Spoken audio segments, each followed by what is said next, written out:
First, the machine is divided into two parts after transportation, so the cooling zone and the scorching area need to be connected with screws during installation.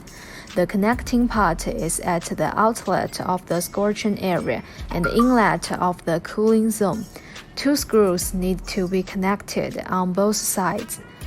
Pay attention to keep the belt in the cooling zone at a certain distance from the iron plate when connecting.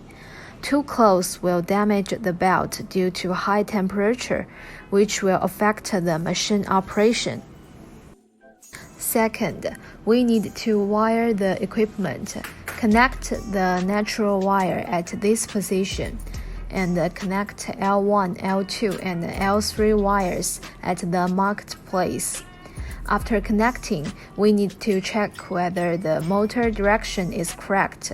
If the roller direction of the feeding port is as shown in the video, the direction is correct. If the roller rotates counterclockwise, we need to change the wiring of L1 and L2 to adjust the motor direction. Third, open all the buttons on the control board. The scorching temperature is generally set between 500 to 600 degrees Celsius.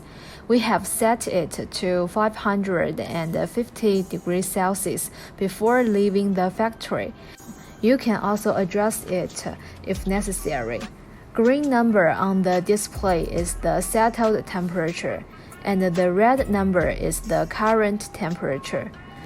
Generally, it will take 2 hours or 2 hours and a half to raise the temperature to the settled temperature. Fourth, product scorching. After the scorching rod turns as shown in the video, we will use the push rod to send the brake pads in, then pull out the push rod in time.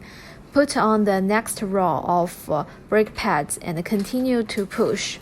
Please be attention, the back plate side is upward.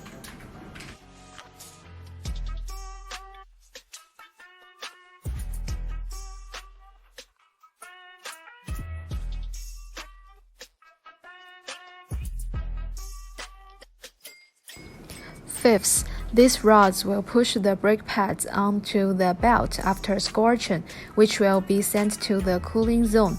The wind direction in the cooling area is upward, creating a cooling effect. You can put your hand above the cooling zone to feel the wind direction. If the wind direction is wrong, turn off the equipment in time for circuit inspection. This is the whole process of scorching machine.